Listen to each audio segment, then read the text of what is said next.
Welcome to my channel SS Hindi story. आज की कहानी है काली पत्नी। अरे अनु, तुम सावली, ऊपर से यह काली साड़ी, वो अच्छी दिखेगी क्या तुम्हारे ऊपर?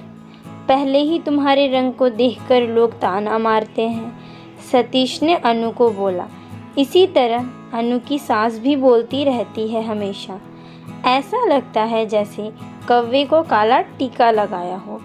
पति और सास का बोलना सुनकर ज़रा उदास हो गई। वो काली नहीं थी, कृष्णवर्णीय और अनुनाक नक्शे में भी अच्छी थी, पर पति और सास कलर कॉम्प्लेक्शन को लेकर अनु को हमेशा ताना मारते थे। क्या करेगा सतीश, वह गोरा और अनु कृष्णवर्णीय। लोगों का क्या, वो तो नाम रखने में पीएचडी होते हैं। ब्लैक और वाइट जोड़ी बोलते थे दोनों को।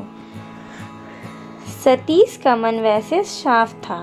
अनु को अगर कोई कलर को लेकर बोलता तो उसे ज़रा भी अच्छा नहीं लगता था, इसीलिए वह भी थोड़ा बहुत बोल देता था। लेकिन जब वह बोलता था तो उसे इस बात का पछतावा होता था।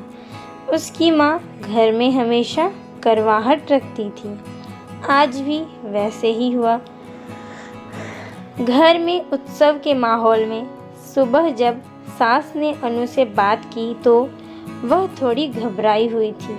उसका चेहरा भी शांत था। सतीश वास्तव में खुद पर शर्मिंदा था। अपराधी की तरह बैठने के बजाय वह काम के लिए बाहर गया। कई सारी महिलाएं काली साड़ी पहनकर सड़कों पर चल रही थीं। सभी ही गोरी थी ऐसा नहीं था, लेकिन उन पर वह काली साड़ी अच्छी लग रही थी। सतीश काम की जगह पर गया। उसका बचपन का दोस्त सौरभ और उसका पूरा परिवार साथ में था। जान पहचान हुई तभी पीठ के पीछे से सौरभ की पत्नी आई। वह भी काली सावली ही थी। काली साड़ी पहनी थी उसने। पीछे से एक आवाज़ आई, अनिमा दीदी, अच्छी दिख रही हो आप। आपकी साड़ी भी अच्छी है और आप भी।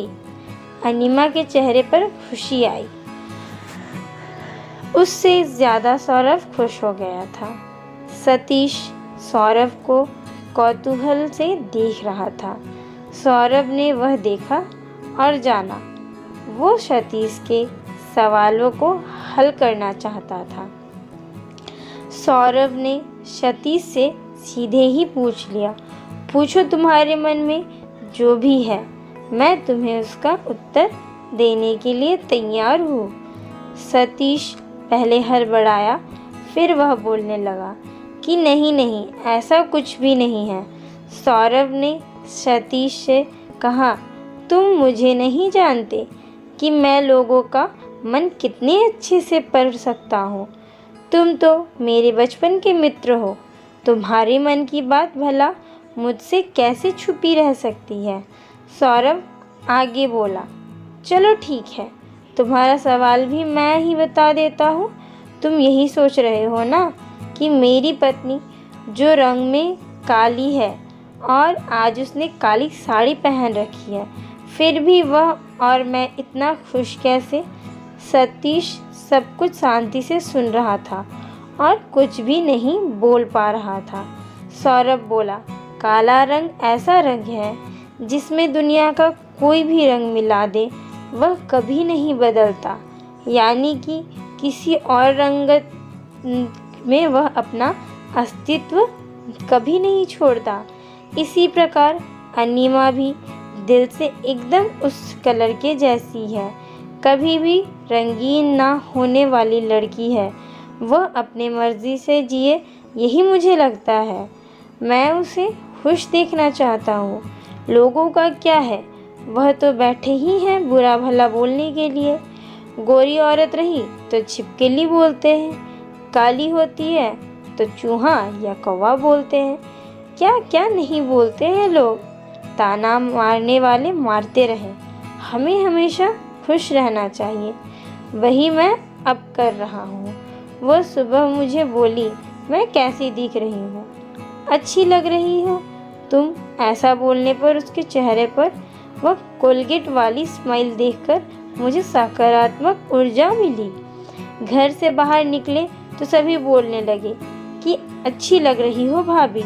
हम दोनों ने अच्छे मन से यह बात सोची, कोई ना कोई ताना मारने के लिए बोला ही होगा ना। उस वजह से जीने की दिशा क्यों बदले। सतीश को उसके घर का सुबह का माहौल याद आया। वह खुद पर ही चिढ़ गया। उसे लगा वो सचमुच में गलत था। मैं ही अनु को दुख देता हूँ, उस वजह से सब उसे बोलते हैं। अब मुझे ही अपनी भूल सुधार कर उससे माफ़ी मांगनी होगी। उसने हंसते हुए सौरभ को अलविदा कहा। अपना काम निपटाकर वह एक साड़ी की दुकान पर गया। अनु के लिए उसने काले रंग की साड़ी ली और घर गया। घर जाने के बाद अनु शांत बैठी थी। उसने अनु को आवाज़ दी और साड़ी उसके हाथों में दे दी। अनु को ज़रा अलग ही लगा। उसने प्रश्नार्थक नज़रों से सतीश की ओर देखा। उसने बॉक्स खोलकर देखा तो काले रंग की साड़ी थी। अनु, मैं लाया हूँ तुम्हारे लिए यह साड़ी, आज पहन के दिखाओ, कैसी दिखती हो तुम, ऐसा सतीश ने कहा। अच्छी नहीं लगी तो बदल देंगे साड़ी को, देखने तो दो कैसी दिखती हो तुम इस रंग में, सतीश ने फिर कहा। अनु को ज़रा अलग लगा। चलो तैयार हो जाओ, जल्दी हम ज़रा बाहर जाकर आते हैं, एक क्लाइंट के पास जाना है, उन्होंने बुलाया है जोड़ी में। सतीश का बोलना सुनकर अनु तैयार हो गई। काली साड़ी, उस पर हल्का सा मेकअप और लंबे बालों की चोटी। सतीश भी क्या, सतीश की माँ भी अनु को देखते ही रह गई। सतीश बोला, अनु सॉरी। हाँ, अरे लोगों की बातों में आकर मैं तुम्हें हमेशा बोलता रहा और खरा सौंदर्य किसमें है यह मैं भूल गया था। रंग तो दो ही हैं, यह जानकर फिर जीना छोड़ दे क्या, अपनी खुद की पसंद छोड़ दे क्या। तुम्हें काली रंग की साड़ी पहनना बहुत अच्छा लगता है ना, पर मैं हमेशा तुम्हें टोकता रहा। अब मुझे समझ में आया, किसी भी रंग में रंगते वक्त मन साफ हो तो खूबसूरती निखरती है। तुम चाहती हो वैसे ही जियो, मैं कभी भी तुम्हें नहीं बोलूँगा। और हाँ, सचमुच सुंदर दिखती हो तुम, तुम्हारे रंग पर अच्छा खिलता है यह काला रंग। अनु के चेहरे की लाली और भी ज़्यादा बढ़ गई थी। यह बात सुनकर शर्मा कर वह सतीश को बोली, क्या आप भी। सतीश ने अनु का मुस्कुराता हुआ चेहरा देखा और उसके बदले हुए विचारों से सतीश खुश हुआ। मन ही मन में सतीश ने सौरभ को धन्यवाद किया, क्योंकि यह परिवर्तन सौरभ के शब्दों द्वारा हुआ था। खूबसूरत दिखने के लिए खूबसूरत दिखना ज़रूरी नहीं है, बल्कि खूबसूरत सोच होना ज़रूरी है। इंसान का अगर मन सुंदर है तो इससे कोई फ़र्क नहीं पड़ता है कि वह किस रंग का हो। तो दोस्तों, हमारी आज की कहानी यहीं समाप्त होती है। हम कल फिर मिलेंगे एक नई और मनोरंजक कहानी के साथ। Thanks for watching this video. Please like करें, सब्सक्राइब करें और कमेंट करके ज़रूर से ज़रूर बताएं कि हमारी कहानी कैसी लगी और आप किस प्रकार की कहानियाँ सुनना पसंद करें।